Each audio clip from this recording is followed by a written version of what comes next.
tous. Bonsoir Naftali. Bonsoir Jacques.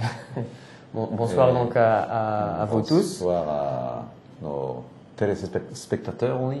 Téléspectateurs ou Internet spectateurs. Internet spectateurs. Donc ce cours, c'est notre quatrième cours, le troisième sujet, la langue des branches et des racines. Le cours, on l'enregistre aujourd'hui, c'est mercredi. J'espère que vous êtes là dimanche, vous suivez le cours. Donc pour vous, ça vraiment ne changez rien, c'est-à-dire que si vous avez des questions pendant qu'on discute et qu'on traverse ce cours ensemble, donc n'hésitez pas à poser les questions comme d'habitude. Tout simplement, on ne pourra pas vous répondre directement, mais toutes les questions seront inscrites et on répondra ou pendant la semaine sur la page Facebook. D'ailleurs, c'est encore une occasion pour remercier tous ceux qui participent. C'est vraiment super de voir comment vous avancez d'un cours à l'autre. Donc on répondra à ces questions ou alors sur la page Facebook ou la semaine prochaine, dimanche prochain, donc la première partie du cours, on verra comment répondre à ces questions. Ça nous fera comme ça un bon résumé de ce cours-là. Donc avant de commencer vraiment, on fait comme ça un petit résumé de tout ce qu'on a vu jusqu'à là pour être vraiment ensemble dans la même direction, comment passer d'un sujet à l'autre. Donc, on a vu que la Kabbale est une science, que le but de cette science est de découvrir le Créateur dans ce monde-ci. On a vu que ce qu'on appelle le Créateur, finalement, c'est le don sans réserve ou l'amour ou une action de don sans rien vouloir recevoir pour nous-mêmes. Et c'est le but de la Kabbale, qu'on puisse découvrir cette force pendant qu'on est en vie. Ensuite, on a vu dans le cours de la perception de la réalité que pour pouvoir découvrir cette force, il faut finalement traverser un changement intérieur, c'est-à-dire développer ce sixième sens qui nous permet de percevoir une partie de la réalité qu'on ne connaît pas encore et qu'on appelle la spiritualité. Et ce changement qu'on doit faire, c'est un changement intérieur. Si vous vous souvenez, on peut faire rapidement ce petit clic qu'on avait dessiné la semaine dernière, juste comme ça, pour se souvenir. Donc ça, c'est le désir de recevoir général ou total, d'accord?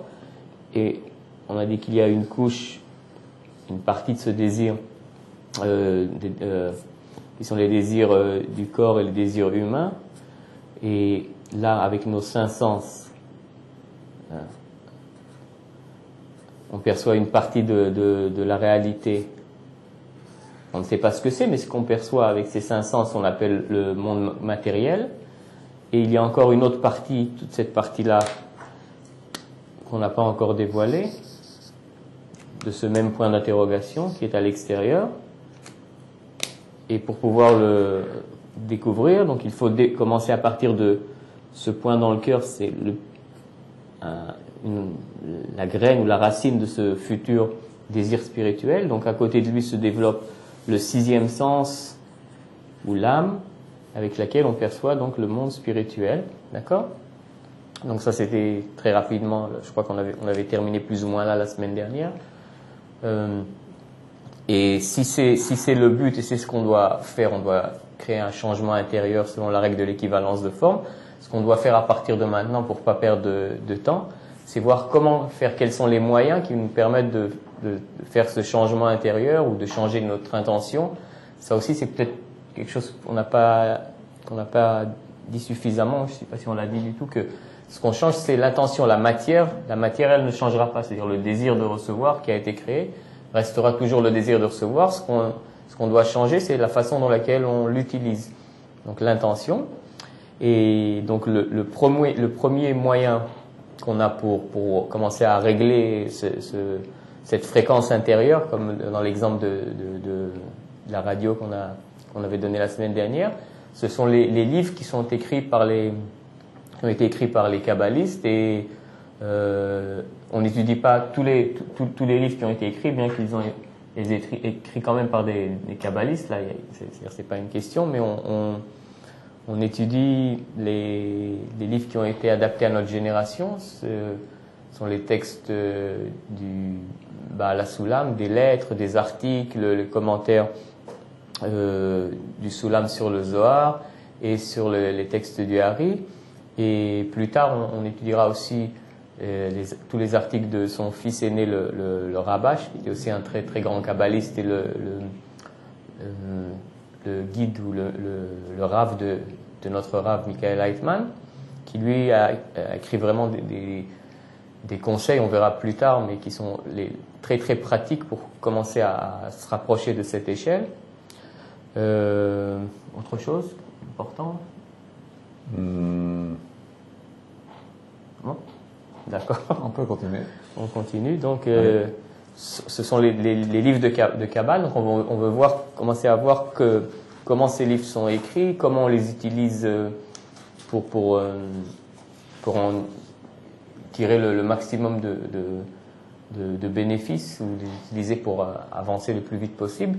Comme d'habitude, vous savez, dans tous les cours, on se base toujours sur un texte. D'ailleurs, aujourd'hui, peut-être qu'on comprendra mieux aussi pourquoi c'est comme ça qu'on étudie la Kabbale. C'est toujours, on est basé sur un texte, même quand les cours du Rav Leitman qui nous donne le matin, ça commence toujours par un texte.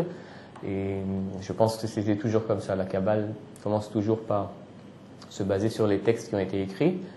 Donc c'est ce qu'on va faire. Tu veux qu'on commence à lire le texte, les branches et les racines? Ah oui, tu crois que c'est maintenant le temps? Oui, on commence. Okay. Après, s'il faudra redire un mot, on pourra le relire, mais ça nous donnerait bien la direction.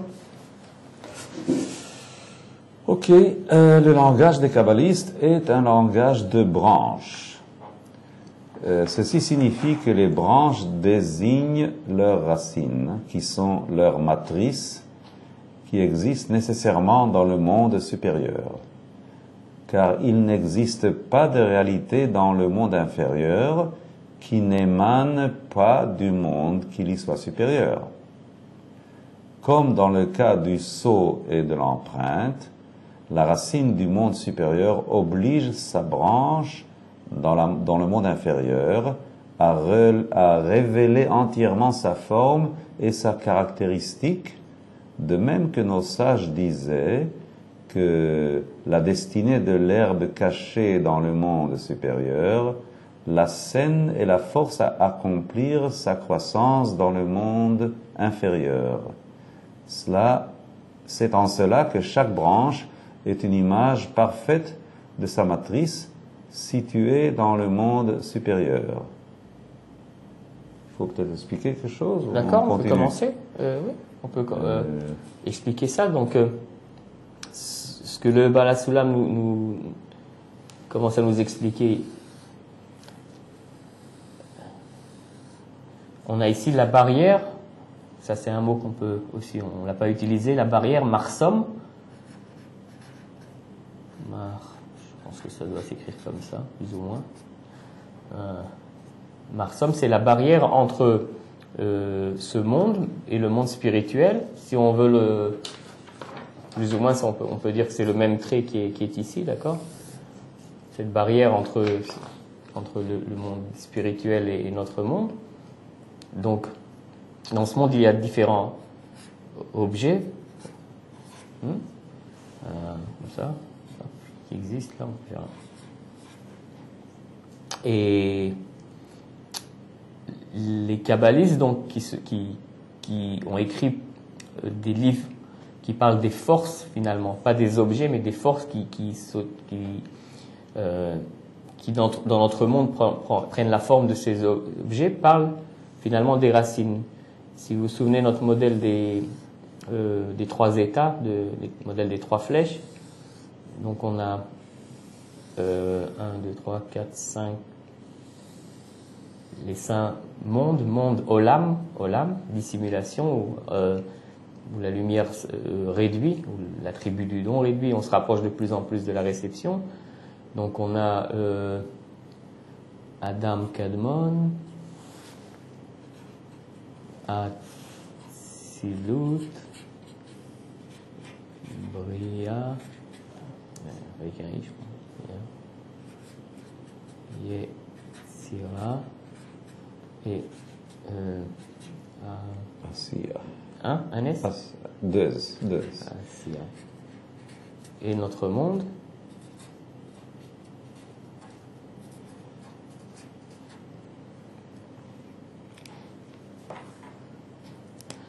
Donc chaque objet qui apparaît dans ce monde, c'est la branche et a une racine dans le monde supérieur.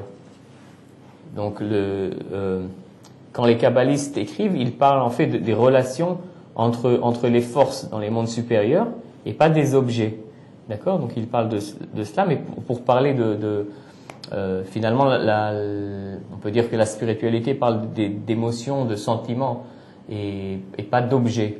Mais pour pouvoir transmettre cela entre eux tout d'abord entre eux, ils utilisent les objets qui suivent la même racine.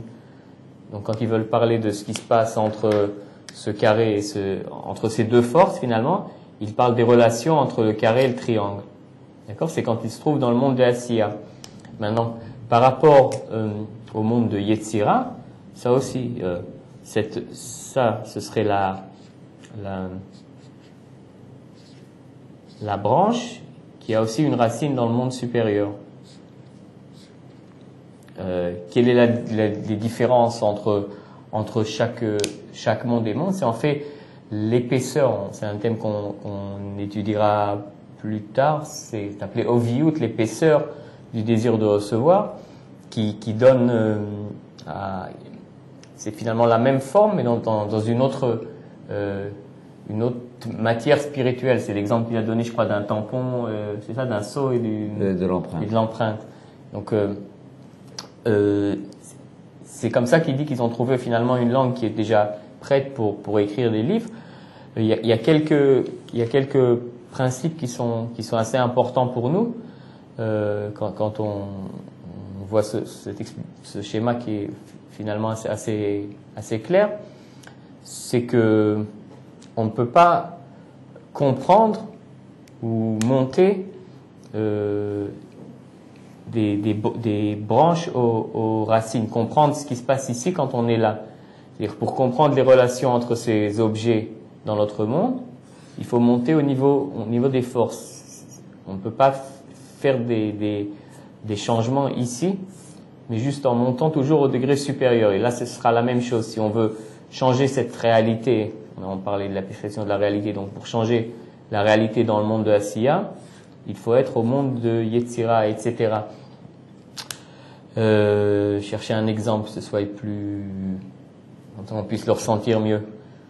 Un ordinateur, par exemple. Si on prend un ordinateur, donc je crois que c'est mieux qu'une télévision. Donc, je sais pas, si je regarde, par exemple, je suis en train de faire un programme où je dessine quelque chose. Maintenant, l'image ne me plaît pas. Ou si si je peux voir un film ou un cours, c'est mieux qu'un film, non? Donc, je vois un cours et l'image n'est pas claire ou c'est assez flou, ou je ne sais pas, les couleurs me vont pas. Donc, je peux pas la changer faire de colorer l'écran, ou il faudra, disons, toujours passer à la couche qui est derrière, les forces qui montent ces formes sur les écrans. Et là aussi, il y a des niveaux. C'est peut-être que j'appellerai un technicien, et lui, selon son niveau, il me dit non, je sais pas, il faut changer toute cette carte-là parce que c'est la carte d'écran. Si je change la carte, donc ça ira. Et donc, en changeant la carte, c'est, disons, un monde supérieur à ce qui est sur l'écran. Donc, j'ai réparé l'image sur cet écran. Maintenant, peut-être qu'il y a un technicien qui est plus développé, ou un ingénieur, il pourra prendre cette carte et dire non, la carte, il n'y a aucun problème, c'est tout simplement, je sais pas, le programme qui se trouve dans ce chip-là, il y a un programme qui fait fonctionner, et là, il y a quelque chose qu'il faut changer ou réparer, donc il se trouve encore à une couche supérieure, et ainsi de suite. Et on sait que si on remonte finalement jusqu'en haut, on arrivera à des 0 et des 1. C'est tout à la base et fonctionne avec ces deux éléments 0, 1, où il y a du courant, il n'y a pas de courant dans un transistor. Et finalement, c'est exactement le même principe. Si on remonte nous aussi jusqu'au monde d'Adam Kadmon, vous vous souvenez, aux 4 phases de la lumière directe, finalement, il y a aussi que 0 ou 1, c'est-à-dire le désir de donner la lumière, ou le désir de recevoir le kli, or et kli. Donc on a finalement à la base que ces deux forces, deux formes de force qui existent dans la nature. Mais donc c'est un principe qui est très important et qu'on doit bien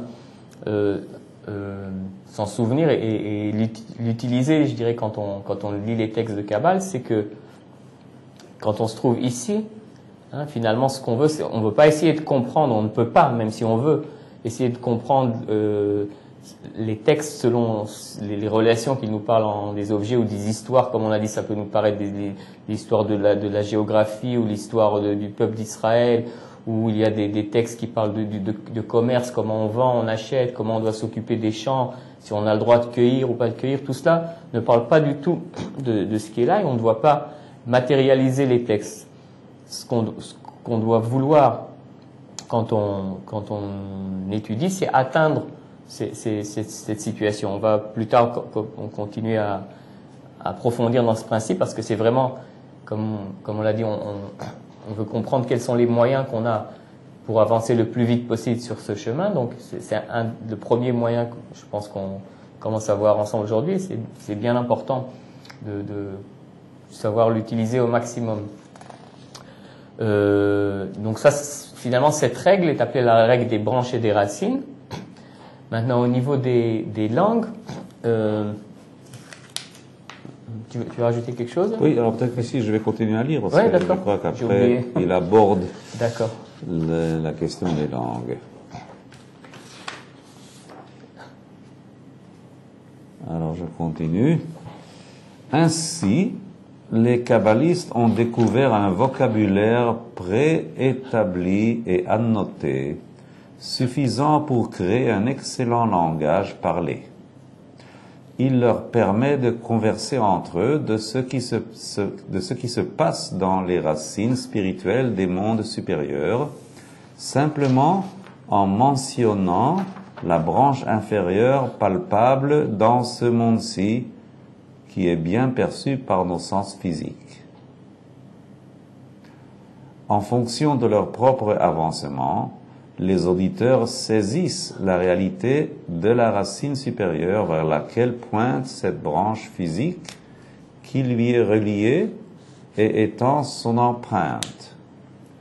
Par conséquent, tous les êtres de la création tangible et tout ce qui leur arrive sont pour eux des noms et des mots bien définis, désignant leur racine spirituelle supérieure. Oui, c'est peut-être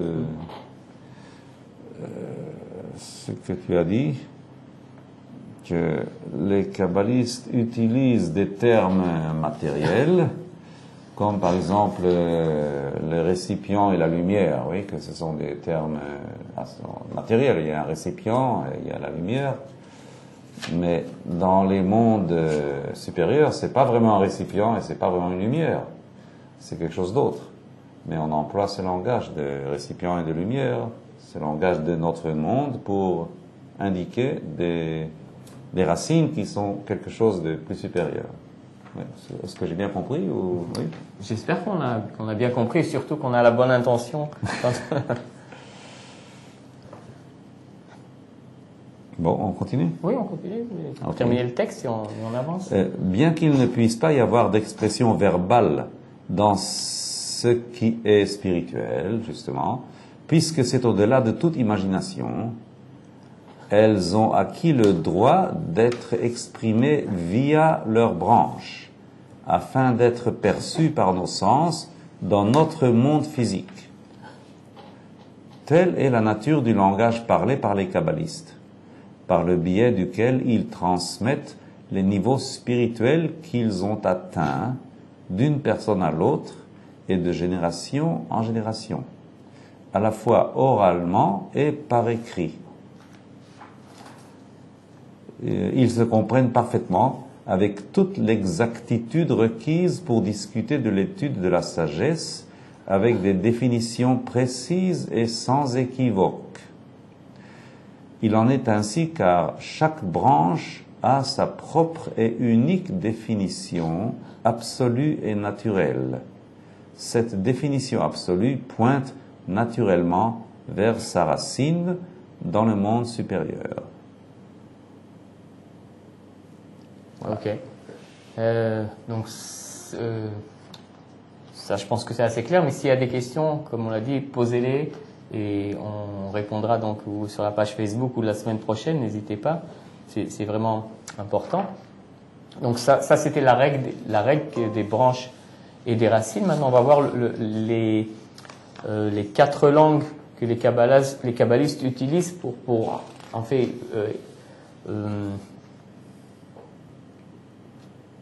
dans leurs écrits. C'est ça, il y a quatre langues qu'ils utilisent. C'est la halacha, la Torah, le midrash et la langue de la Kabbale.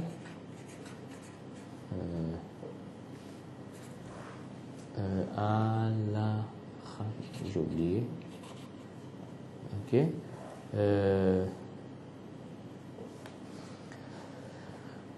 En fait, ces 4 langues, il y a beaucoup à dire. C'est pas quelque chose qu'on va dans cette session qu'on va expliquer les différences entre toutes ces langues. On va voir juste ce qui est important pour nous pour l'instant. On peut dire de façon générale que chacune est équivalente à une des 4 phases de la lumière directe, que des fois les kabbalistes dans le même texte mélangent les différentes langues. Peut-être juste pour un peu plus aussi pouvoir montrer la différence. Je ne sais pas si on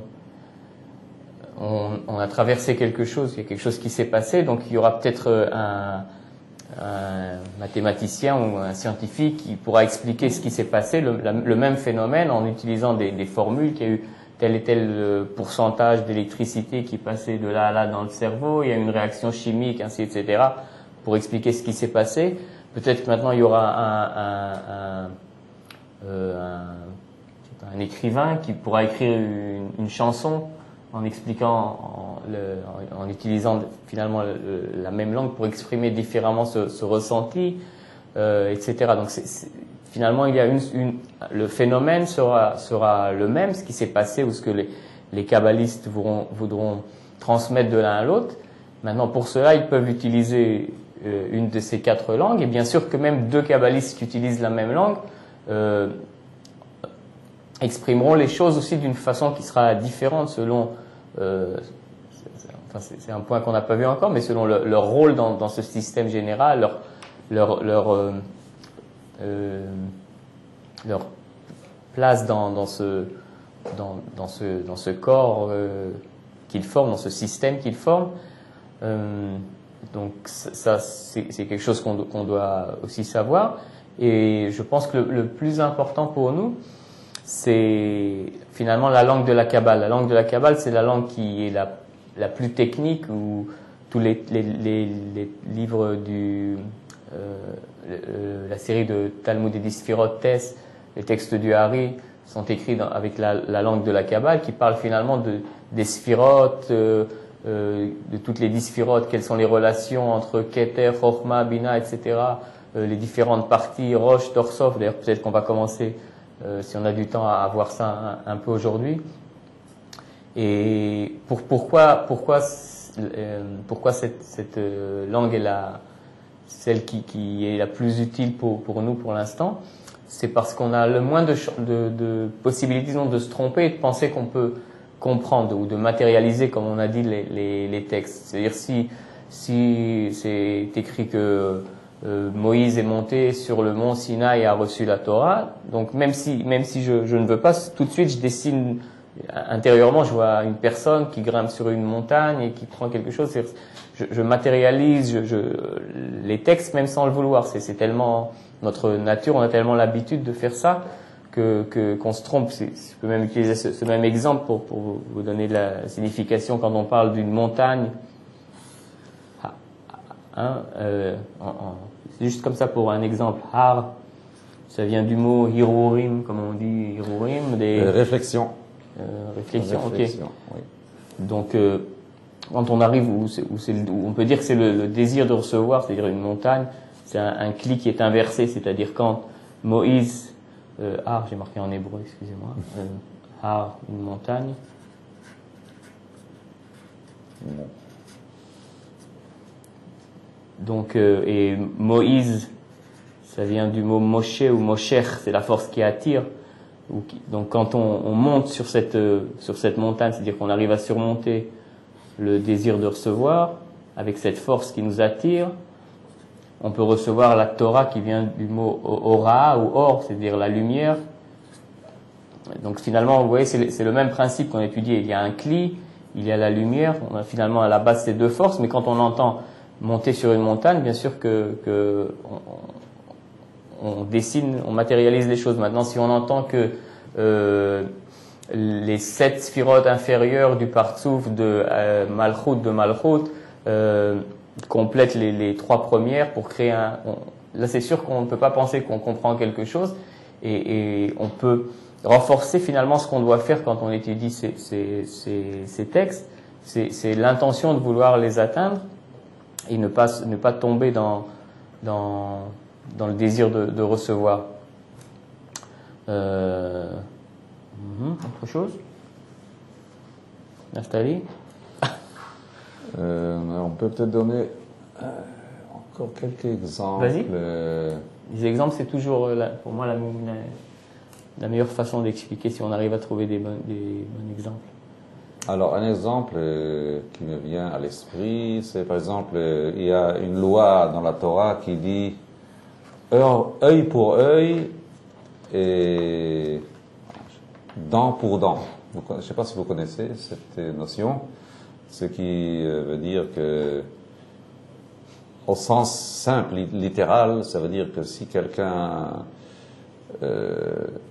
sort l'œil de quelqu'un, d'une autre personne, alors on lui enlève l'œil. C'est-à-dire, il paye exactement ce qu'il a fait, ça doit être fait à lui. Et jusqu'à présent, il y a des civilisations, je crois même en Arabie Saoudite, où ils exercent ce principe. C'est-à-dire, si quelqu'un a volé, on lui coupe la main, ou quelque chose comme ça. Et au fait, ça peut se comprendre comme ça, dans le sens simple. Mais nos sages, dans la halakha, ils ont dit, il s'agit ici d'indemnisation. Comment on dit ça? C'est-à-dire que on paye, c'est-à-dire on paye par argent, on donne quelqu'un qui blesse quelqu'un d'autre, alors il doit lui payer avec d'argent le dommage qu'il lui a fait. Alors ça veut dire que déjà il y a une autre intention, c'est quelque chose de plus élevé. C'est pas simplement sur le niveau matériel, physique, mais c'est un niveau plus élevé. Ça, c'est peut-être un exemple de ces niveaux différents, c'est-à-dire de la source et de la branche, de la racine de la branche. La racine de la branche. Peut-être. Ok. Donc on continue encore un peu. On a dit plusieurs fois que les kabbalistes, finalement, en dehors le premier qui sort de cette exception, c'est le Baal HaSulam, parce que tous les kabbalistes, finalement, tous les livres qu'ils écrivaient, c'était pour d'autres kabbalistes. Les kabbalistes n'essayaient jamais au contraire, même, ils devaient cacher cette sagesse. Et même quand il y avait des personnes qui voulaient étudier, ils les repoussaient. Et jamais n'ont écrit des textes pour des personnes qui ne sont pas des kabbalistes. Le premier qui a pu le faire, qui a eu l'autorisation de le faire, et c'est donc le Baal HaSulam, ça fait déjà plus d'une centaine et quelques d'années, qui a écrit en fait finalement pour les personnes les personnes comme nous, parce que c'était le temps, ce qu'on appelle la dernière génération. Vous vous souvenez de cette pyramide qu'on a fait sur l'axe horizontal, l'axe B, on a dit qu'il y a la pyramide qui doit commencer à traverser ce changement, c'est-à-dire que l'humanité finalement doit atteindre la nouvelle étape de son développement à partir de l'année 1995. Et c'est pour ça qu'il a eu l'autorisation de commencer à écrire des textes pour finalement pour tout le monde. Donc il a écrit une série d'articles vraiment très, je pense que nous on touche plus ou moins ces articles, mais ils se trouvent sur le site, vous pouvez les lire. Il a écrit un article, La Kabbale et la philosophie, l'essence de la sagesse de la Kabbale, la Kabbale et la religion, Arvut, Matan Torah, corps et âme. Finalement, il a pris des questions qu'on peut vraiment comprendre, que toute l'humanité commençait à se poser. C'est des questions à la base, et il nous accompagne pas par pas, où on fait des erreurs, comment on peut petit à petit se rapprocher de la Kabbale, comment se rapprocher de cette échelle. Et le Rabash, donc comme on a dit, son fils, lui a vraiment écrit des centaines d'articles qui parlent du travail qu'on pratique, qu'on doit faire pour finalement, à partir du moment où on a un point dans le cœur, comment travailler ensemble avec ces points dans le cœur, les différentes relations entre des points dans le cœur. Pour l'instant, je pense que c'est pas trop clair, mais j'espère que très rapidement, on verra que ce sont finalement les articles pour nous qui sont les plus utiles dans le travail qu'on fera ensemble. C'est vraiment on peut dire que comparer ça peut-être à des règles de la nouvelle société qui vit selon les lois de ses racines, si on arrive à voir quelles sont les lois de ces racines dans la vie d'une société. Donc le Rabash vraiment a écrit tout cela, et c'est vraiment un très grand cadeau, très précieux qu'on a reçu. C'est difficile quand il n'y a pas de questions, ça, ouais, pour savoir si c'est clair ou pas, si on va pas trop vite ou enfin. D'accord. Donc là il y a encore quelques. Vous vous souvenez, on utilise des mots en hébreu, donc il y a encore 2 ou 3 choses qu'on voudrait voir ensemble. Donc Pardon? Oui, c'est ça. Ah, c'est ça, ok. Très bien.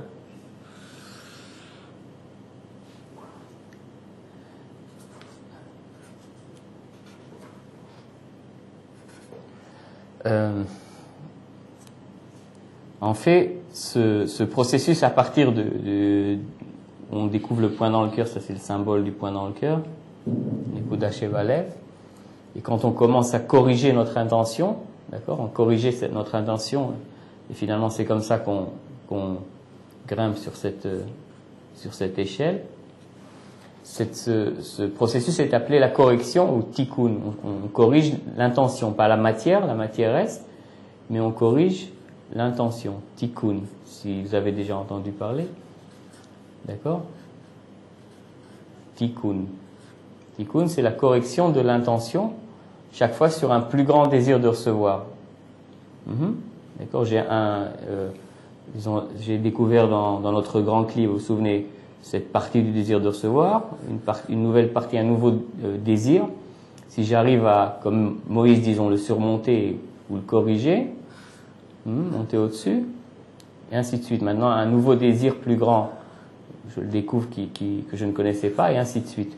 Donc ce processus est appelé tikkun, ou si vous avez entendu parler, ça aussi c'est une mitzvah, les mitzvot ou les commandements, finalement c'est parallèle. Chaque mitzvah, c'est-à-dire corriger un désir, lui donner une autre intention.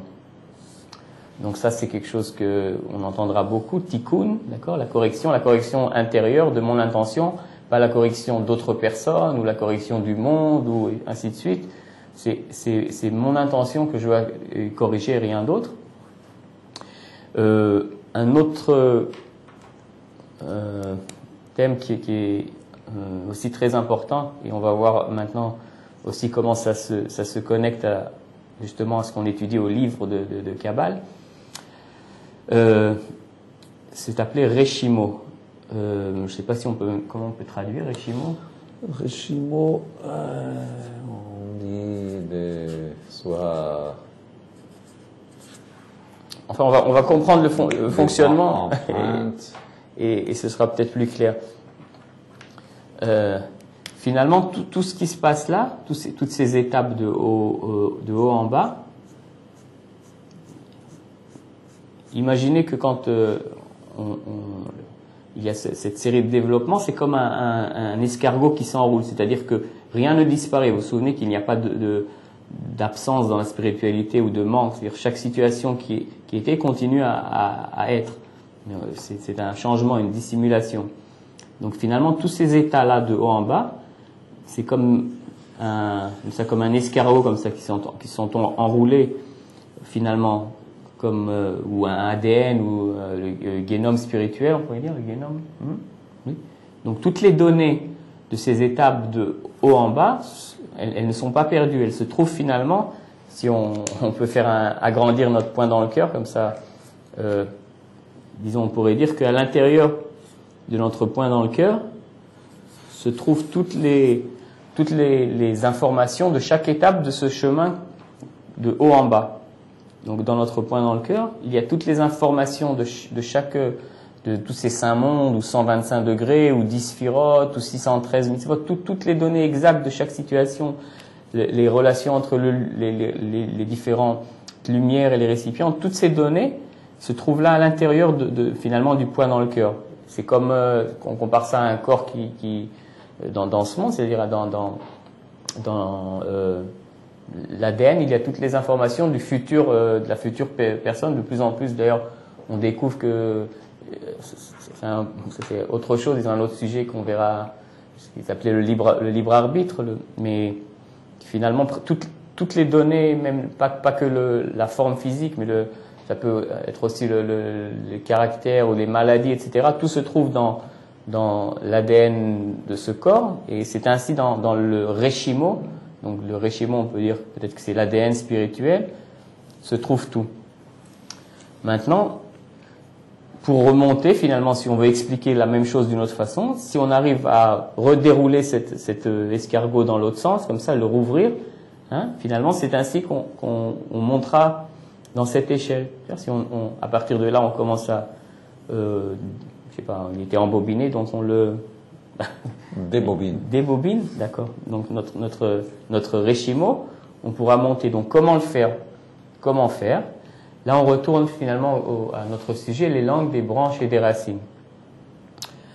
Les kabbalistes, on se souvient, ils peuvent écrire uniquement ce qu'ils ont atteint. C'est-à-dire, si un kabbaliste est monté au monde de Hatzilut, il a atteint toutes les étapes jusqu'à cette situation, il a débobiné son Reshimo jusqu'au monde de Hatzilut, il peut écrire de tout ce qu'il a traversé, de tout ce qui s'est passé dans ces étapes.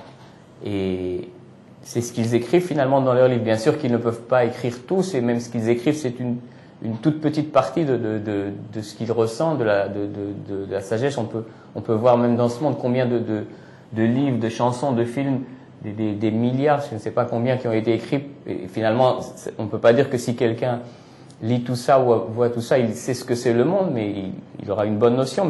Et donc comparer ça à combien il aurait fallu écrire de livres ou faire de choses pour parler des mondes spirituels, qui sont, les kabbalistes comparent notre monde comme un grain de sable vis-à-vis du premier monde spirituel. Donc bien sûr que c'est impossible d'écrire tout, mais comment ils ont choisi, je ne sais pas, mais ils ont choisi les parties qui pensent être pour nous les plus utiles ou les plus efficaces pour monter nous-mêmes sur cette échelle. Et dans leur livre, ils parlent de ces situations qu'on devra nous traverser aussi, parce que bien que le chemin de chacun, il y a quand même des différences, mais avec ça, on traverse quand même le même parcours. Là, je crois que j'ai oublié dans quel article, il donne un exemple que si on est à Londres, je crois, si une personne était à Londres et il y a une autre personne qui vient plus tard, et il peut voir, il lui dit ici à ta gauche il y a ça et devant toi il y a ça, c'est-à-dire on pourra voir qu'on est au même endroit, bien que chacun ressentira une autre chose, verra peut-être une certaine différence, mais quand même ça nous permet de nous situer. Donc c'est plus ou moins la même chose ici avec les kabbalistes. À quoi ça sert de m'expliquer les situations que je dois traverser ou les états suivants de mon développement? Finalement, ce n'est pas différent, je dirais, de ce qui se passe dans ce monde avec un enfant. quand un enfant naît, avant peut-être bien sûr qu'il parle ou qu'il comprenne, nous on parle avec lui comme s'il comprend. On peut lui lire des livres qui parlent finalement de son développement, parce qu'on sait qu'il doit, à 1 an, il doit marcher, à 1 an et demi, il doit faire ça et ça. Donc on sait plus ou moins les étapes qu'un enfant doit traverser. Donc dans les livres, on essaye de lui expliquer les situations futures qu'il doit traverser. Et comme les enfants ont de leur nature un très fort désir de grandir, c'est la nature, de devenir comme les grandes. Vous savez, comme ils sont comme ça, jamais calmes et toujours très curieux, et c'est comme ça qu'ils finalement ils atteignent ces situations. Ça, c'est une façon, c'est intéressant, c'est une façon de voir les choses, c'est-à-dire que on peut dire que l'enfant se développe de cette façon, mais on peut dire aussi, si on regarde de haut en bas, que la situation future, elle existe déjà, mais simplement on accélère, on le permet d'arriver à cette étape-là. Et c'est exactement donc le même principe. Les kabbalistes sont les seules personnes ou les premiers de l'humanité pour l'instant qui ont traversé ce chemin. Et si quand on lit leurs livres, on ne matérialise pas, mais on veut atteindre nous-mêmes ces situations, et on comprend petit à petit qu'est-ce que ça veut dire, c'est-à-dire qu'on doit changer notre intention, c'est-à-dire qu'on doit apprendre à pouvoir aimer selon le mot amour, pas comme peut-être qu'on a l'habitude, mais selon la signification du mot amour dans la Kabbale, c'est-à-dire vraiment donner. Donc si on comprend que tous ces états, toutes ces différentes situations qu'on doit traverser, ces différents degrés qu'on doit atteindre, c'est finalement chaque fois encore un peu plus de désir de donner. Et si c'est notre intention, pendant qu'on étudie, cette force qui nous développe dans le monde, la même force se trouve dans ces livres de Kabbale. Cette force est appelée Sgula. On peut peut-être l'écrire.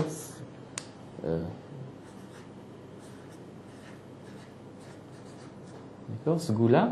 Ou c'est appelé aussi Or Marzir Lamutav, la lumière qui ramène au bien, ou la lumière qui corrige. Mais avec le mot correction, je sais que les gens ils aiment pas tellement utiliser le mot qui corrige, mais enfin c'est appelé Or Marzir Lamutav, la lumière qui ramène au bien. Tu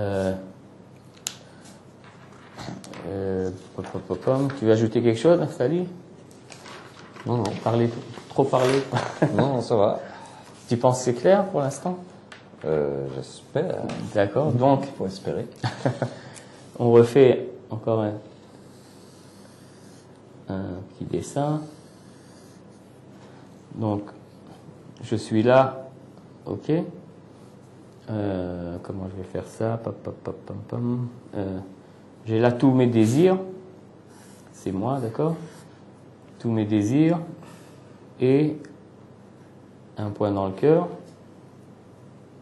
Maintenant, je suis en train...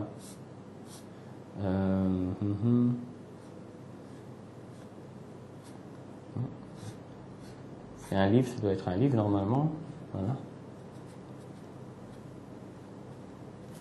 D'accord? Donc, il y a un livre de Kabbale qui finalement, chaque mot ici signifie une force spirituelle dans un monde supérieur.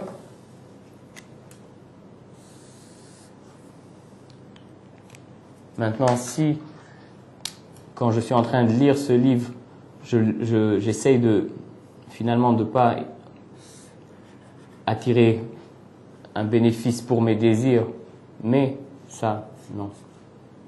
Mais je veux essayer d'entendre ou d'attirer cette force ou cette lumière ou cette sgoula vers mon point dans le cœur, parce que ce livre parle finalement de ce qui va se passer à ce point dans le cœur quand il arrivera à ce niveau-là, et pas du tout de tout ce qui va se passer avec les autres désirs ou dans ce monde-là. Donc si c'est l'intention que j'ai pendant que j'étudie, pas ça, mais ça, c'est ce qui me permet de développer mon point dans le cœur. D'accord? Il commencera à se rapprocher au fur et à mesure de cette situation. Je ne sais pas si c'est un bon résumé, plus ou moins, de ce qu'on voulait dire jusqu'à là.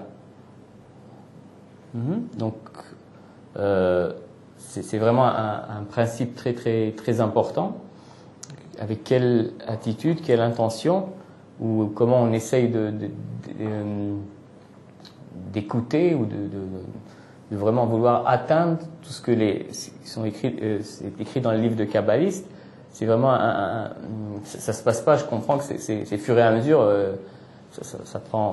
Finalement, nous sommes des personnes âgées, on a des habitudes pendant des années. Là, on doit changer l'habitude qu'on a quand on entend quelque chose. On essaye tout de suite de comprendre, de voir comment ça peut, disons, quels sont les bénéfices que je peux retirer immédiatement. Et là, c'est quelque chose qu'on ne voit pas tout de suite, finalement, parce que ça agit sur le point dans le cœur. Au commencement, on ne ressent pas encore les changements. On n'arrive pas, ça prend quand même du temps avant de ressentir le développement du point dans le cœur. Je vais chercher un exemple. Je ne sais pas comment ça s'appelle. Il y a ces images, je crois des images fractales comme ça, que quand on regarde, ça paraît comme ça a aucune forme. Enfin, c'est tout des couleurs comme ça et des traits quand on les regarde. Et si on arrive à changer le focus comme ça et regarder, c'est comme si on louche, on essaye de voir de l'autre côté du livre. Tout d'un coup, il y a une image à 3 dimensions qui apparaît. Je suis sûr que vous connaissez, sinon peut-être on pourra sur la page Facebook vous mettre des liens pour ceux qui ne connaissent pas. C'est assez étonnant la première fois, c'est vraiment surprenant. On doit changer finalement la façon qu'on a l'habitude de regarder quelque chose, et hop, quand on arrive à le faire, tout d'un coup, il y a des formes, vraiment des formes qu'on ne voyait pas du tout avant, en 3 dimensions. C'est comme si elles sortent du livre. Donc c'est qu'un exemple, mais c'est ce qu'on doit essayer de faire quand on lit un livre de Kabbale. Et essayer de voir comment on parle à notre point dans le cœur, et comment ce point dans le cœur commence à vivre, comment on développe ce 6e sens. Je vais regarder ce qui est important, le temps qui nous reste, voir ce qui est important à dire. Sinon, on continuera un petit peu les 4 phases de la lumière directe. Tu vois quelque chose qui manque, Naftali, pour ce principe qu'on voulait transmettre aujourd'hui? Je sais pas, j'ai une idée, mais je sais pas Essaye. Qu'est-ce que ça a à faire. J'ai pensé au Petit Prince de Saint-Exupéry. Vas-y. Oui, on peut y aller. Alors, tu as un stylo? Une oui. feuille? Une feuille. Non. Je rappelle de... Oui. Ok. Il a dessiné quelque chose comme ça.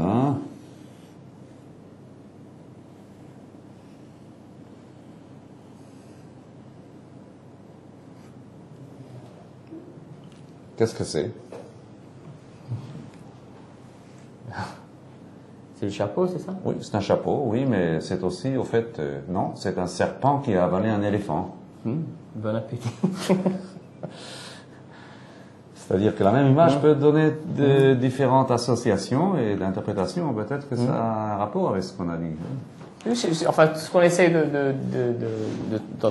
disons, de transmettre jusqu'à là, si on essaye de faire un petit résumé, mais je pense que c'est vraiment clair, c'est que un des moyens qu'on a pour développer ce point dans le cœur, qui finalement deviendra un 6e sens qui nous permettra de découvrir le monde spirituel, ce qui est finalement le créateur ou le but de la Kabbale. Donc un des moyens, ce sont les livres qui ont été écrits par les kabbalistes, parce qu'ils parlent des situations futures que notre point dans le cœur, ou de Réchimo qui est dans le point dans le cœur, va traverser. Et si en lisant ces livres, on n'arrive à pas faire comme on a l'habitude de pas voir ce chapeau, comme a dit Naftali, mais essayer de voir comment on atteint avec notre point dans le cœur ces situations, on attire la force qui se trouve dans ces livres, qui est appelée Sgula, ou la lumière qui nous ramène au bien, c'est-à-dire donner et pas recevoir. Et finalement, si on comprend ce principe et on se souvient de l'utiliser le plus possible, on accélérera notre développement. Et juste ça, pour terminer, le principe aussi, on en a dit 2 mots la semaine dernière, c'est les deux voies, ou le chemin de la Torah et le chemin des souffrances. On va expliquer ça encore un peu plus cette fois-ci. et je crois qu'on va terminer là. Ce sera pas finalement tout, parce qu'on le verra un peu plus peut-être dans les cours qui parlent du libre arbitre, mais quand même pour commencer. Donc on a, vous vous souvenez, A et C. Finalement, on a dit que tout le monde doit arriver au point C, qu'on a 6000 ans au maximum pour le faire. D'accord? On se trouve plus ou moins ici, chacun où il est, de ceux qui sont un peu plus avancés au moins, mais finalement, disons, si on marque l'année 1995, donc on est ceux qui utilisent la Kabbale plus ou moins comme ça dans cette partie-là. Et il y a toutes les autres personnes qui, pour l'instant, toute l'humanité, mais qui devra aussi traverser retourner à point C. Donc là, finalement, toutes les données se trouvent dans le Reshimo. Là, il n'y a pas vraiment de choix. Chaque personne a un Reshimo. Chaque personne, finalement, devra arriver au point C. Il y a beaucoup de questions qui se posent là. On va pas y répondre maintenant. Vraiment concernant le libre arbitre, c'est-à-dire, est-ce que tout cela, c'est un appareil finalement sans liberté, sans libre choix, mais c'est pas ce qu'on voulait dire, le principe qu'on veut dire là, mais c'est que pour se développer le plus vite possible, dès qu'on a compris ce principe, il y a deux façons qu'on doit le faire. C'est ou le voie de la Torah c'est-à-dire la lumière, d'accord? Or, Torah, lumière, ou Ora, instruction, explication, ou la lumière qui se trouve dans les livres, c'est-à-dire on peut arriver au point C en étant attiré vers cette situation, c'est-à-dire on est attiré par quelque chose qui est devant nous, comme ça, qui nous paraît quelque chose de positif, disons qu'on veut atteindre. Est-ce que je suis destiné qui nous attire de l'or? Ça nous attire, je sais pas, comme ça. J'ai pas de la couleur, mais d'accord. Donc on peut être attiré par quelque chose devant nous, et ce chemin, c'est appelé le chemin de la Torah, c'est-à-dire on est avancé, on étudie, on essaye d'atteindre ces situations, et alors on avance d'une façon qui est agréable et qui est plaisante et rapide. Si on ne le fait pas, c'est pas du tout pour faire peur ou quelque chose comme ça, c'est tout simplement ce qui se passe. On peut le voir de plus en plus aujourd'hui dans la situation mondiale, mais finalement on peut dire que cette même force qui aurait dû nous attirer vers cet or, elle agit de l'autre côté, par l'arrière. Elle nous pousse, elle nous oblige, disons, à le faire parce qu'on n'a pas le choix, on doit arriver au point numéro C. Donc la même force qu'on aurait pu utiliser pour avancer de façon agréable, par arrière, nous pousse à passer à ce chemin-là, c'est-à-dire le chemin des souffrances, finalement, nous pousse vers le chemin de la Torah. Je vais chercher un exemple pour terminer. Je ne sais pas. Par exemple, grimper si on a parlé d'une montagne, donc utiliser encore une fois une montagne. Si je suis devant une très haute montagne, et pas tout le monde aime, pas tout le monde sont des alpinistes ou aiment ça, personne, mais si je sais par exemple que au sommet de la montagne il y a une très belle récompense, et en plus j'ai un livre d'instruction qui m'explique chaque étape dans la montagne, qu'est-ce que je dois faire ou passer sur ce chemin. Là, il y a un endroit où je peux mettre mon pied. Donc, je peux transformer tout ce parcours sur la montagne comme vraiment une aventure, quelque chose d'agréable. Surtout si on n'est pas seul et on le fait ensemble, c'est encore plus agréable. D'un autre côté, si je n'ai pas ces instructions, je ne veux pas, je m'entête, je dis non, moi je veux rester là. Donc par l'arrière, si on me donne des coups de pied pour grimper jusqu'en haut de la montagne, ça prendra énormément de temps, ce sera très douloureux finalement, mais je devrais arriver au sommet de la montagne.